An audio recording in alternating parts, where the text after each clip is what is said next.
আমি যে ইমাম বানিয়েছি সে তোমাদের হেদায়েত করবে। আমি ইমাম বানিয়েছি তোমাদের এই জন্য না যে তোমাদের নিয়ে দল করবে, তোমাদের নিয়ে পার্টি করবে, তোমাদের নিয়ে দল করবে, নবীর বিরুদ্ধে যাবে, নবীকে লিখতে দেবে না, নবীকে কথা বলতে দেবে না, নবীর জানাজায় শরীক হতে দেবে না। এই জন্য আমি ইমাম বানাইনি, এই জন্য আমি ইমাম বানাইনি।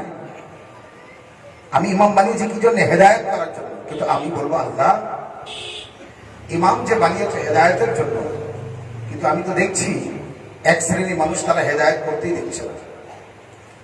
নবী হেদায়েত দিতে চাচ্ছেন, তারা বলছে আমার প্রয়োজন নেই।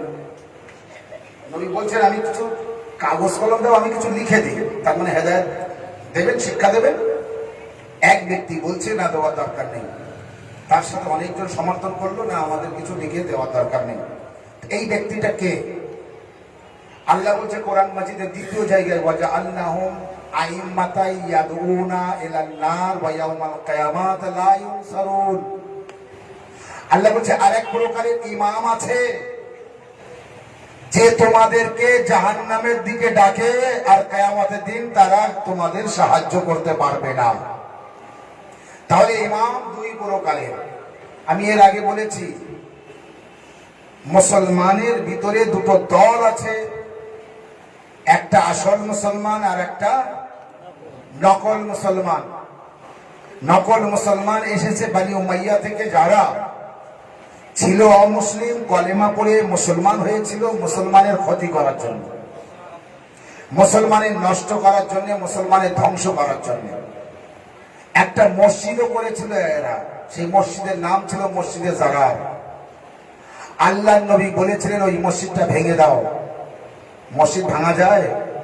কিন্তু নবী যদি বলেন তো ভাঙা যায়। আর নবী বলেছিলেন ওই মসজিদটা ভেঙে দাও, আর দেওয়াও হয়েছিল। কেন?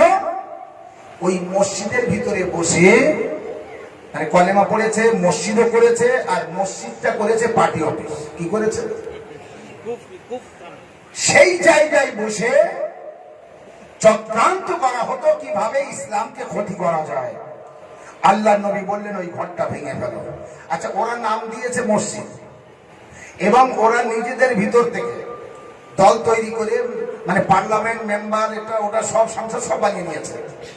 কে মুয়াজ্জিন হবে, কে নামাজ পড়াবে, সব ওদের ভিতর থেকে ঠিক করে নিয়েছে। আদৌ ওরা কেউ মুসলমান না, কিন্তু কলেমা পড়ে মুসলমান হয়েছে যাতে সবাই মনে করে আমরা মুসলমান। কিন্তু ইসলামের ভিতরে এসেছিল ইসলামকে ক্ষতি করার জন্য। আল্লাহ নবী বললেন ওই মসজিদটা ভেঙে দাও। দেওয়া হয়েছিল, মসজিদ ভেঙে দেওয়া হয়েছিল, গুড়িয়ে দেওয়া হয়েছিল। তো আল্লাহ বলছে ওয়াজআলনাহুম আইম্মাতান ইয়াদউনা ইলান নার, এক প্রকারের ইমাম আছে তোমাদের যে ডাকবে জাহান্নামের দিকে। ওয়া ইয়াউমাল কিয়ামা, এবং কিয়ামতের দিন লা ইউনসারুন, তারা তোমাদেরকে সাহায্য করতে পারবে না। তাহলে একটা জিনিস পরিষ্কার হলো, ইমাম দুই প্রকারের, এক জান্নাতের দিকে নিয়ে যাওয়া আর একটা জাহান্নামের দিকে নিয়ে যাওয়া। আমি বলেছিলাম এর আগের উদাহরণে, আমি চিনি না মুর্শিদাবাদ, চিনি না লখনৌ, চিনি না আজমির শরীফ, তার মানে আমি আপনাকে নিয়ে যেতে পারবো না। তাহলে আপনার যদি যাওয়ার ইচ্ছা হয় আর সত্যিকারের যেতে হয়, তো তাকে খুঁজে বার করতে হবে যে এই জায়গাগুলি চেনে। আমরা যারা নবীর উম্মতি, আমরা যারা কলেমা পড়ি মুসলমান হয়েছি, আমরা নামাজ পড়ি, রোজাও রাখি, হজ করি, দান করি, খায়রাত দেই, সব কিছু করি, আমাদের চিন্তা ভাবনা এটাই আমরা জান্নাতে যাব। তো যেমন আজমির শরীফ বলুন আর লখনৌ বলুন আর মুর্শিদাবাদ বলুন, যে চেনে তাকে খুঁজতে হবে, তার সাথে যেতে হবে। তো জান্নাত যে চেনে তাকে খুঁজে বার করতে হবে, তার সাথে যেতে হবে। তাহলে আপনি জান্নাতে যেতে পারবেন, নতুবা পারবেন না। এবার আপনি বলবেন মাওলানা সাহেব তাহলে কে চেনে? আমি বলবো বুখারী শরীফ খুলুন। বাহ বাহ বাহ, বুখারী শরীফ খুলুন। বুখারী শরীফের মধ্যেই তো আছে আল্লাহর নবী বলেছেন, ক্বালা রাসূলুল্লাহ সাল্লাল্লাহু আলাইহি ওয়া আলিহি ওয়াসাল্লাম, আল হাসান ওয়াল হুসাইন সাইয়্যিদাশ শাবাব আহলিল জান্নাহ। হাসান হুসাইন জান্নাতের যুবকদের সরদার। বোঝা গেল যদি কেউ হাসান হুসাইনকে আঁকড়ে ধরে তো সেই জান্নাতে নিয়ে যাবে। সাল্লাল্লাহু আলাইহি মুহাম্মদ।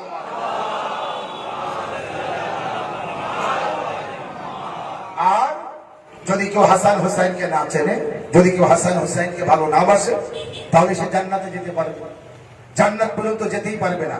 কারণ জান্নাত কারোর বাপের না, জান্নাত ইমাম হাসান ইমাম হুসাইন আলাইহিস সালামের।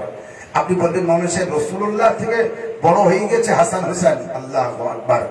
রাসূলুল্লাহ থেকে বড় হাসান হুসাইন হয়নি, রাসূলুল্লাহ হাসান হুসাইনকে বড় করে রেখেছে। রাসূলুল্লাহ হাসান হুসাইনকে বড় করে দিয়েছে। রাহিবের সন্তান নবী দিতে পারেননি, হুসাইন দিয়েছিলেন। রাহিবকে 7টি সন্তান নবী তো দেননি, কে দিয়েছিলেন? হুসাইন দিয়েছিলেন। কোনদিন আমাদের মাথায় এসেছে যে নবী ছোট নাউজুবিল্লাহ আর হুসাইন বড়? কোনদিন আসেনি। অবশ্যই এটা জানি রাহিবের সন্তান রাসূলুল্লাহ দেননি, দিয়েছেন হুসাইন আলাইহিস সালাম। আর একটা না দুটো না 7টা সন্তান দিয়েছেন। রাহিবের 7টা সন্তানের নিয়ে মুসাইব কোন একদিন পড়বো, ওই 7টা সন্তানের মুসাইব। আল্লাহু আকবার। হুসাইনের দান, ওই 7টা সন্তান আবার হুসাইনের নামে কুরবান হয়েছে। তারও ঘটনা আছে, সেটা কোন একদিন মুসাইবের ইনশাআল্লাহ। তো রাসূলুল্লাহ যে রাহিবকে সন্তান দেননি, ইমাম হুসাইন বলেছিলেন যে রাহিবের নসিবে সন্তান নেই। আর ইমাম হুসাইন আলাইহিস সালাম বলছেন যে আমি একটা সন্তান দিলাম, আমি দুটো সন্তান দিলাম, 3টে সন্তান দিলাম। এই বলতে বলতে 7 বার বললেন। আর আল্লাহ 7টা সন্তান দিয়েছে রাহিবের। নাউজুবিল্লাহ, নাউজুবিল্লাহ। নবী কি জানতেন না? নবী কি পারতেন না? নবী সব জানতেন, সব পারতেন। কিন্তু এখানে এই ক্ষমতা, এই হিম্মত, এই পাওয়ার আল্লাহ হুসাইনকে দিয়েছে। এর মানে এটা কি হুসাইন নবী? নবী কিন্তু শেষ নবী, হুসাইন নবী না। নবী কিন্তু শেষ নবী, মাওলা আলী আলাইহিস সালাম নবী না। তাহলে আলী আলাইহিস সালামকে কাঁধে তুলেছে রাসূলুল্লাহ, এর মানে কি আলী বড়? আমাদের মাথায় আসে কোনদিন? না, আলী বড় না। হুসাইনকে কাঁধে তুলেছে, হুসাইনকে পিঠে তুলেছে, সিজদা লম্বা করে দিয়েছে, বড় করে দিয়েছে। হুসাইন যতক্ষণ না নেমেছে মাথা তোলেনি, এর মানে কি হুসাইন নবীর থেকে বড়? না। কিন্তু হুসাইনকে রাসূলুল্লাহ এত বড় করে আদর করে করে আদর করে করে এত বড় করেছে, এত বড় করেছে, এত বড় করেছে যে মানুষের নজরে আসবে কে তো নবী, হুসাইন নবীর থেকে হুসাইন বড় হয়ে গেল না। আল্লাহ জান্নাত দিয়েছে রাসূলুল্লাহ, রাসূলুল্লাহ জান্নাত দিয়েছে হাসান হুসাইনের।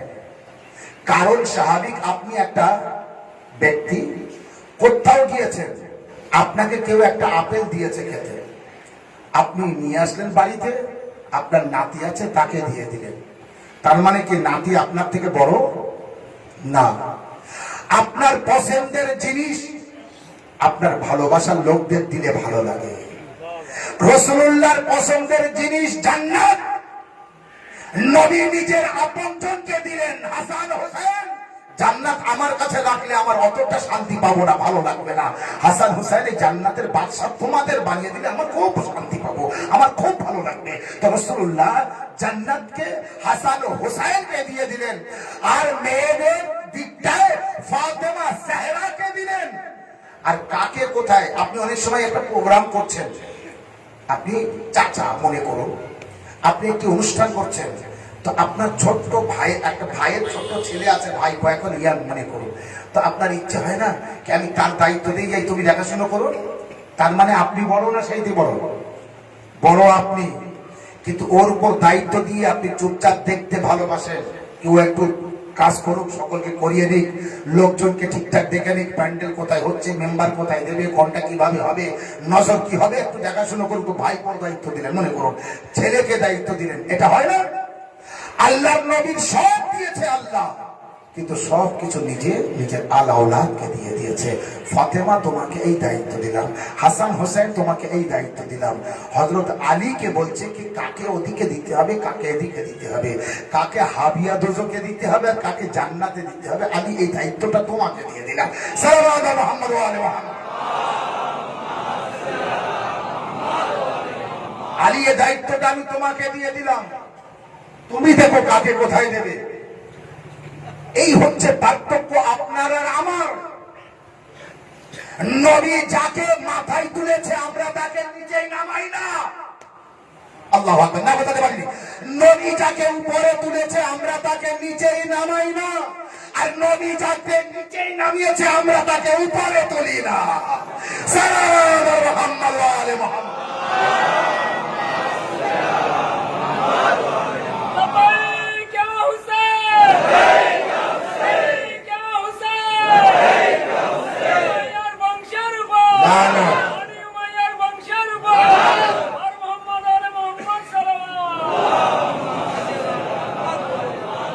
রাসূলুল্লাহ যাকে উপরে তুলেছে আমরা তাকে নিচে নামাই না, আর রাসূলুল্লাহ যাকে নিচে রেখেছে আমরা তাকে উপরে তুলি না। রাসূলুল্লাহ যাকে সাহাবী বলেছে আমরা তাকে সাহাবী বলে মানি, রাসূলুল্লাহ যাকে সাহাবী বলিনি আমরা তাকে সাহাবী বলে মানি না। এই হচ্ছে আপনার আর আমার পার্থক্য, এই হচ্ছে অন্যের আর আমাদের পার্থক্য।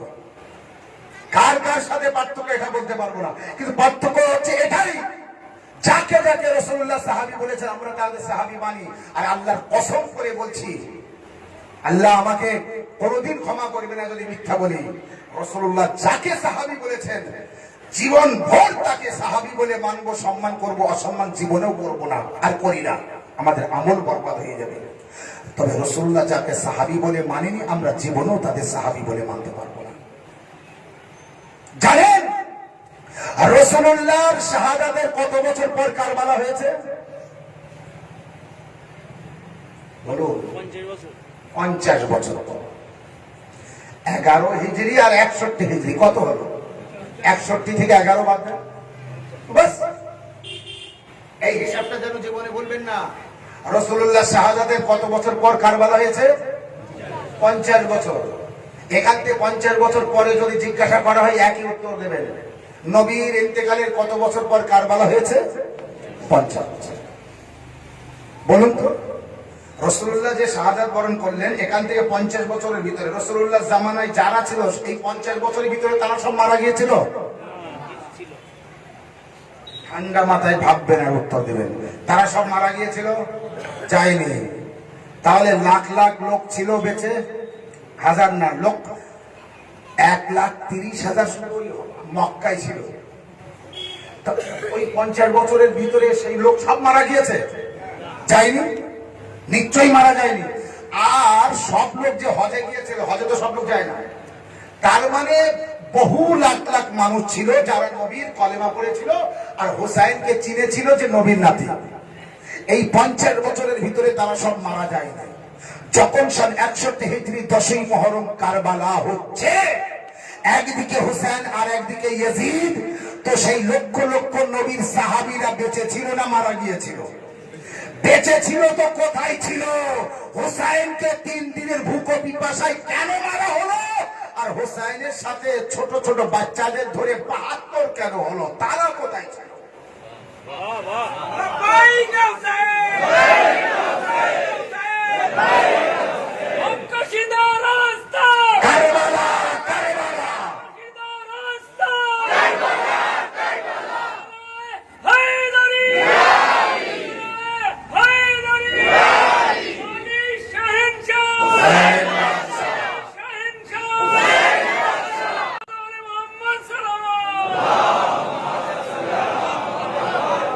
আর একবার সালাম আদম।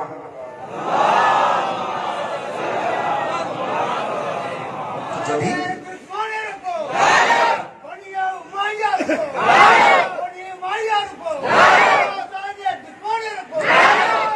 তাহলে তাহলে সালাওয়াত মুহাম্মদ ওয়া আলি মুহাম্মদ। অবশ্যই যারা মুনাফিক, ওই শব্দের সাথে মুনাফিক যারা আছে তাদের তো 50 বছরের ভিতরে নবী পাকের যত সাহাবী ছিল, আপনি যে কোনো কোর্টে, যে কোনো আদালতে, যে কোনো জায়গায় আপনি আমাকে পেশ করুন, আমি এই দাবি করব আর আপনি ফয়সালা করে বলুন, যে কোনো ধর্মের লোকদের সামনে বলুন, নবীর সাহাবীরা 50 বছরের ভিতরে সবাই মারা যায়নি। কেউ বলবে না সব শেষ হয়ে গিয়েছিল, বেঁচে ছিল, লক্ষ লক্ষ ছিল। আমি সব ছেড়ে দিলাম। লাখ লাখের ভিতরে 1000 সাহাবী আর তার ছেলেরা, এই মিলে 1000ও ছিল না? সারা পৃথিবী মিলে ছিল? তাহলে হুসাইনের সাথে 72 কেন? তাও নিজের ভাই বেরাদার ছেলেরা মিলে, ছোট ছোট বাচ্চারা মিলে 72 কেন? তারা কোথায় ছিল? হয় মারা গিয়েছিল সব, আর নাই বেঁচে ছিল। কেউ বলবে না সব মারা গিয়েছিল, বেঁচে অনেকে ছিল। বেঁচে যদি থেকে থাকে কোথায় ছিল? দুটো দল আছে, কোন একটা দলে থাকবে? যদি হুসাইনের দিকে থাকে তো 72 কেন? তার মানে হুসাইনের দিকে ছিল এবার আপনি ইনসাফ করে বলুন, ছিল তো কোন দিকে ছিল? ছিল তো কোন দিকে ছিল? আপনি চিৎকার করে বলবেন, কোরআন পাক মাথায় রেখে বলবেন, মসজিদে আল্লাহর ঘরে উঠে বলবেন। একটাই কথা বলতে হবে আপনার, যদি মা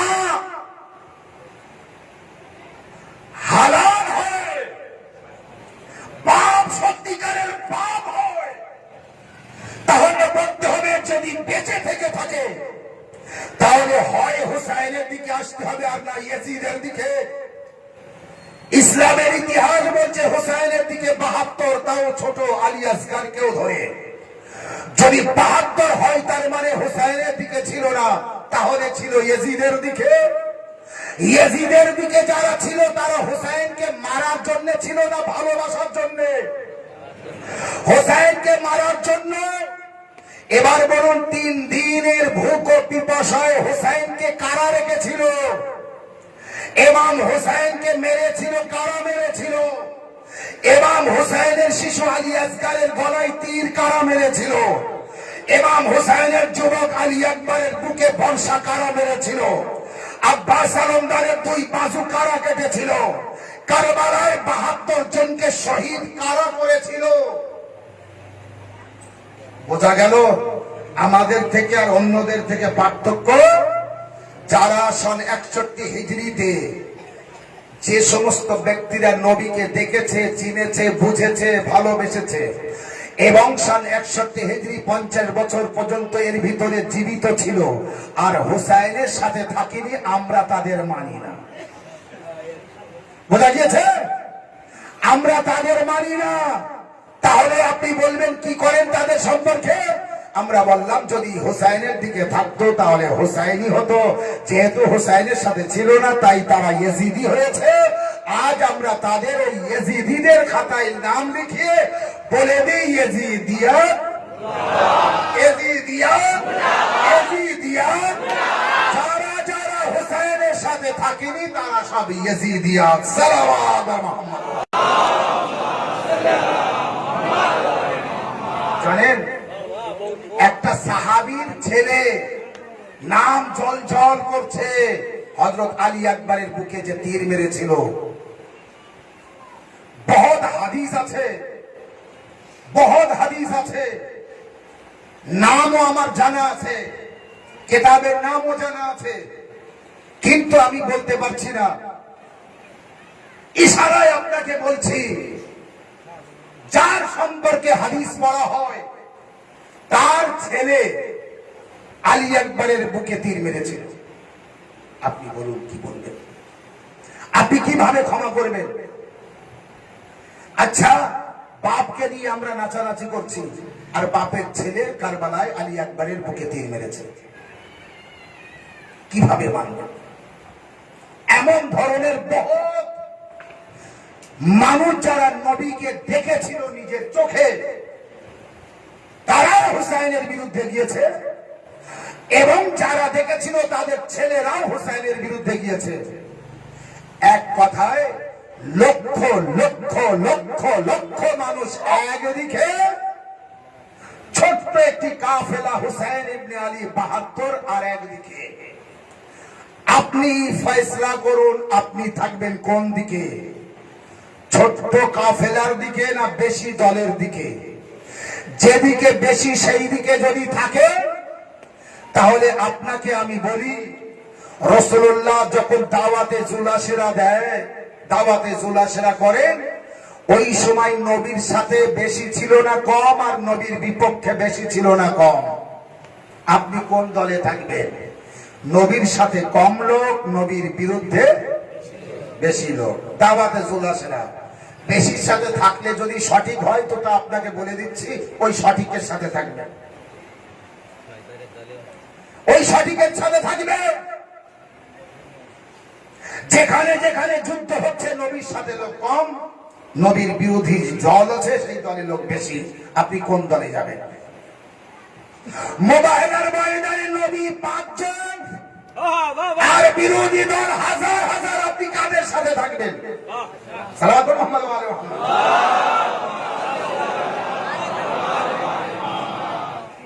ছোট্ট একটি কাফেলা, দুটো, তার ভিতর দুজন একেবারে ছোট। হাসান হোসেন তো একজন হেঁটে হেঁটে যাচ্ছেন, একজন কোলে, আর নবী, আলী, ফাতেমা।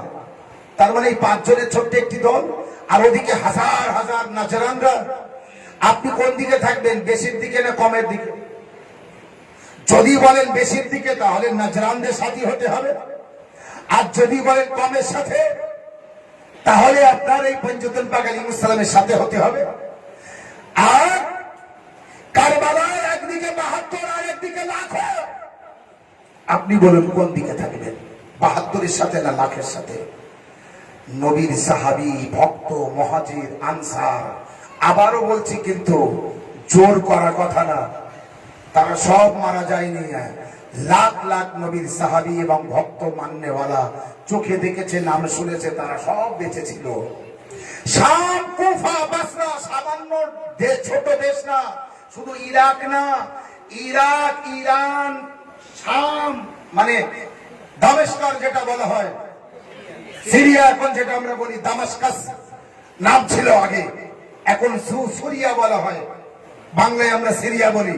তো ইরাক আলাদা, সিরিয়া আলাদা, ইরান আলাদা, সৌদি আলাদা, আরো দেশ আছে।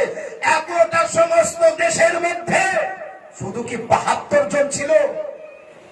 না, বাকি তারা কোথায় গিয়েছিল? ছিল সবাই এক ইয়েজিদের ভয়ে আর দুই অর্থের লোভে নিজেদের ঈমান বিক্রি করে দিয়েছিল, নিজেদের ঈমান বিক্রি করে দিয়েছিল।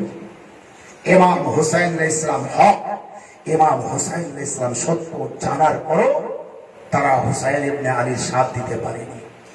কিন্তু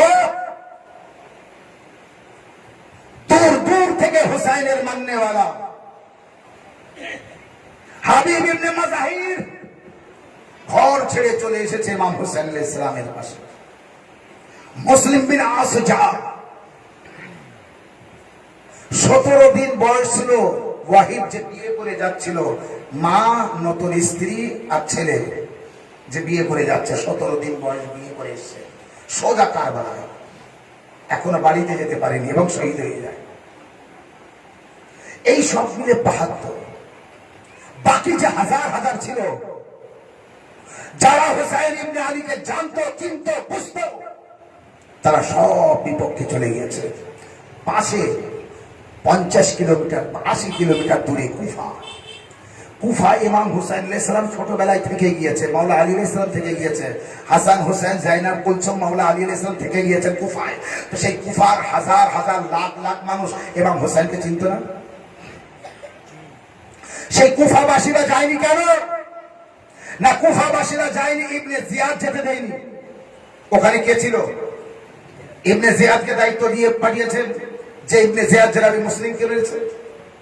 সব দিক দিয়ে দেখা গেল হক ও সত্য হুসাইন ইবনে আলী, কিন্তু জানার পরও তারা হুসাইনের সাথ দিতে পারেনি।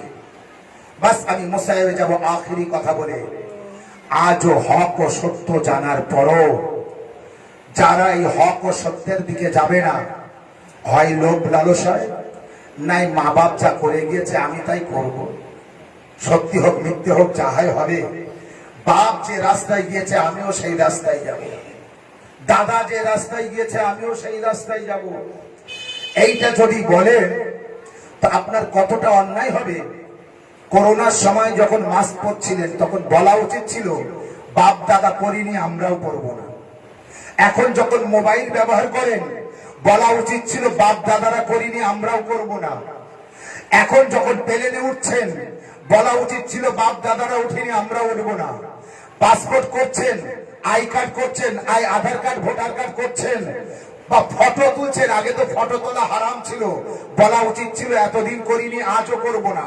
আধার কার্ড করব না, ভোটার কার্ড করব না, পাসপোর্ট করব না, ফটো তুলব না, কারণ ফটো দেখা হারাম, ফটো রাখা হারাম, ফটো তোলা হারাম। বোঝা গেল নিজের স্বার্থে যা যা প্রয়োজন সব করা যাবে, আর তাই করছে মানুষ। আমি বলবো আজও বাপ দাদা দাদা যদি ভুল করে আপনি ভুল করতে পারবেন না, বাপ দাদা যদি ভুল করে আমি ভুল করতে পারি না। আমি যখনই জানতে পারবো আমি যে গাড়িতে আছি এই গাড়িটা সঠিক জায়গায় যাবে না, আমি নেমে যাব, আর সঠিক রাস্তায় যে গাড়ি যাবে সেই গাড়িতে আমি উঠবো। পঞ্চতন্ত্র আলাইহিস সালামের রাস্তায় আমার আপনার আসতে হবে, আসতে হবে, আসতে হবে। সালাওয়াত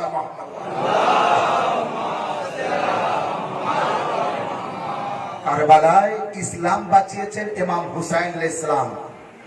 আর ইয়াজিদ ইসলামকে নষ্ট করতে এসেছিল, ইয়াজিদ ইসলামের ক্ষতি করতে এসেছিল, ইয়াজিদ ইসলামকে নিস্ত নাবুদ ধ্বংস করতে এসেছিল।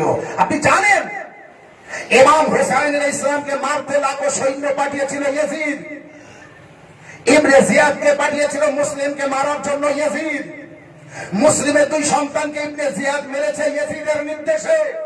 কারবালায় 72 জন শহীদ হয়েছে ইয়াজিদের নির্দেশে।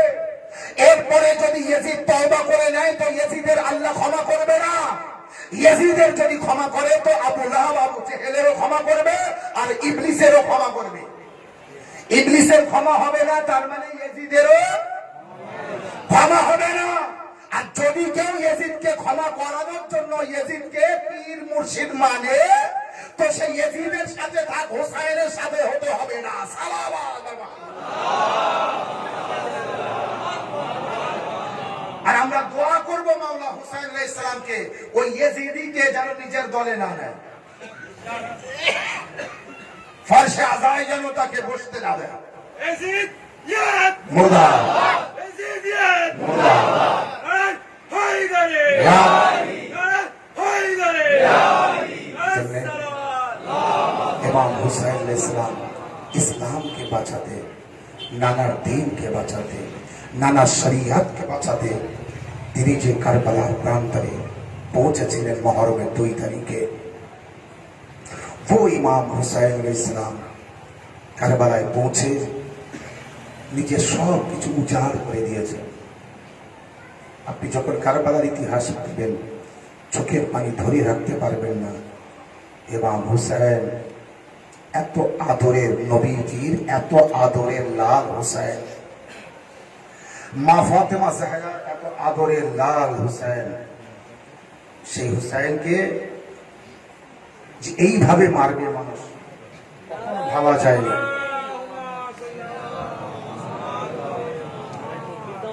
কখনো ভাবা যায়নি কি সেই হুসাইন আলাইহিস সালামকে মানুষ এইভাবে মারবে, এইভাবে মারতে পারে। ইমাম হুসাইন আলাইহিস সালাম যদি মনে করতেন আমি বাচ্চাদের নিয়ে যাব না, মহিলাদের নিয়ে যাব না, শুনুন, ইমাম হুসাইন যদি যুদ্ধ করতে যেতেন তো মেয়েদের নিয়ে যেতেন না। ইমাম হুসাইন যদি যুদ্ধ করতে যেতেন তো বাচ্চাদের যেতেন না। ইমাম হুসাইন আলাইহিস সালাম গিয়েছিলেন নানার দ্বীন বাঁচাতে। এই যে আজ দিন ইসলামের মধ্যে আমরা আছি, এই নানার দ্বীন বাঁচাতে ইমাম হুসাইন আলাইহিস সালাম গিয়েছিলেন। সেই দ্বীনের উপরে আমরা আছি। ইমাম হুসাইন আলাইহিস সালামের সাথে কারবালার ময়দানে যে শহীদ হয়েছে 34 বছর বয়স বাহাদুর ভাই হযরতে আব্বাস আলমদার, জানার পরিচয়। আব্বাস আলমদার যখন জন্মগ্রহণ করেছিলেন মাওলা আলী আলাইহিস সালাম শুকরানা সেজদা করেছিলেন, উট জবাই করে পাড়ার মানুষদের বিতরণ করেছিলেন। আব্বাস মাওলা গাজী আব্বাস আলমদারকে পেয়ে বড় খুশি হয়েছিলেন, দোয়া দিয়েছিলেন কারবালায় যেন আমার হুসাইনের কাছে আসে, কারবালায় যেন আমার হুসাইনকে সাহায্য করতে পারে। জানেন আব্বাস আলমদারের কত দায়িত্ব ছিল তার উপরে, আব্বাস আলমদারের উপরে, যে যদি কেউ মাওলা গাজী আব্বাস আলমদারের কাছে কিছু চেয়েছে তো মাওলা গাজী আব্বাস আলমদার তাকে সেটা অবশ্যই পূরণ করেছে। এমন কোনোদিন হতে পারে না যে মাওলা গাজী আব্বাস আলমদারের দোহাই কেউ দিয়েছে আর মাওলা গাজী আব্বাস আলমদার তার দোয়া কবুল করেনি, তার আশা পূরণ করেনি। ছেলে চেয়েছে তাকে ছেলে দিয়েছে, যে মেয়ে চেয়েছে তাকে মেয়ে চেয়েছে, যে হাত চেয়েছে তার হাত দিয়েছে, যার দৃষ্টি নেই চেয়েছে তার দৃষ্টি ফিরিয়ে দিয়েছে, যার চলার ক্ষমতা নেই তার চলার ক্ষমতা দিয়েছে, যার বলার ক্ষমতা নেই তার বলার ক্ষমতা দিয়েছে। কিন্তু মাওলা গাজী আব্বাস খুব মনে কষ্ট তার যে আমি সকলের আশা পূরণ করতে পেরেছি, কিন্তু কত বড় আফসোস আমার সাকিনার আশা পূরণ করতে পারিনি, আবার সাকিনার ইচ্ছা আমি পূরণ করতে পারিনি। কত কষ্ট মাওলা গাজী আব্বাস আলমদারের। এই জন্যে ইরাকে এক মাওলার আজাদার ছিল, বাড়ি তার আলাদা একটা জায়গায়, আশপাশে আজাদার ছিল না, ছিল তো অনেকটা দূরে। তার বাড়ির আশপাশে মাওলানাও ছিল না কেউ। 8 মহরমে সে নিজের বাড়িতে মাওলা আব্বাস আলমদারের নজর করেছিল, তৈরি করেছিল, হাজিরির নজর করেছিল, আর বলেছিল মাওলা গাজী আব্বাস আলমদার কে দিয়ে আমি নজর পড়াবো। আজাদারদের খবর দিয়েছে আমার বাড়িতে আসবে, আসার পরে মাওলার হাজিরি করেছি, নজর করেছি, তোমরা চাইবে, টাইম দিয়েছে সেই টাইমে আসবে। আর সে ওখান থেকে সোজা মাওলা আব্বাস আলমদারের হারামে গেলেন।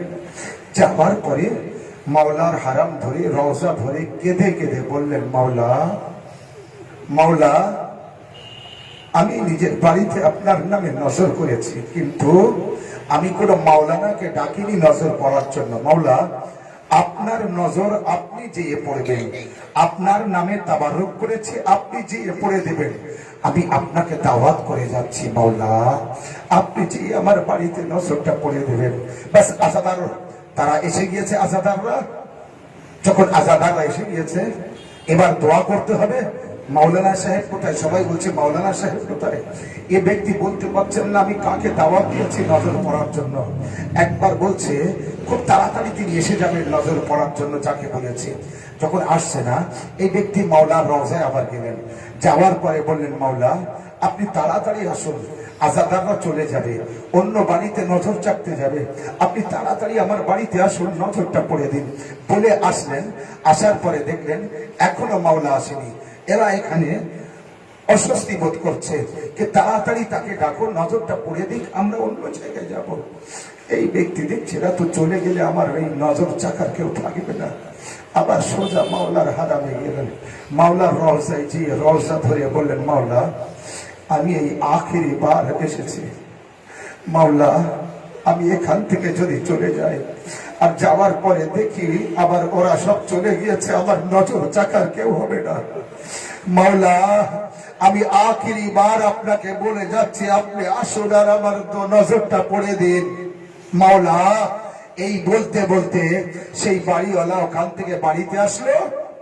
আসার পরে দেখে লোকজন সবাই চুপচাপ বসে আছে। একবার বলল, কি হলো তোমরা কথা বলছো না কেন? বলে ওই তো নজর পড়া হচ্ছে, যাকে বলে এসেছিলেন তিনি তো নজর পড়তে এসেছেন।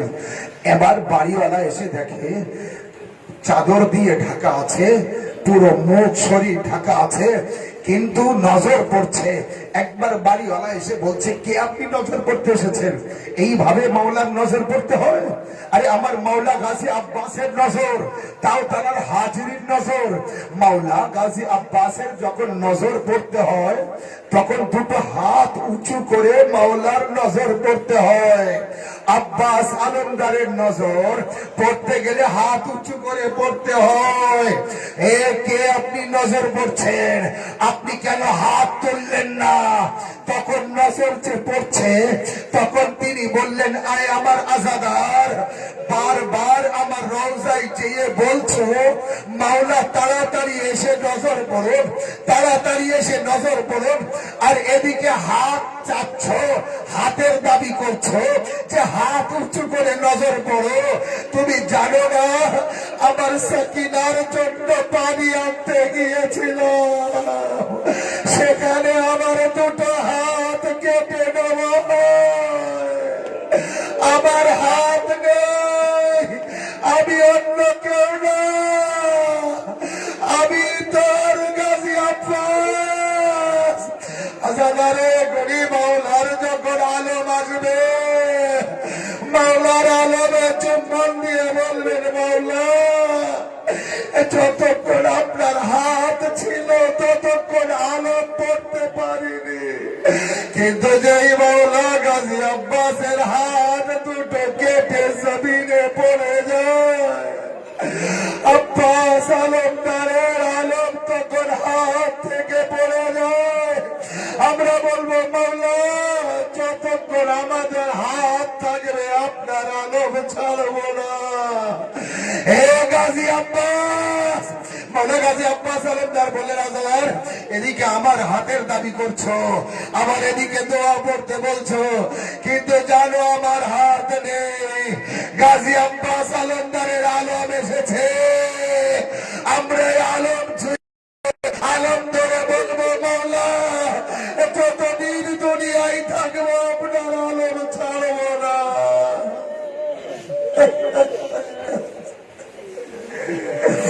ইন্না লিল্লাহি ওয়া ইন্না ইলাইহি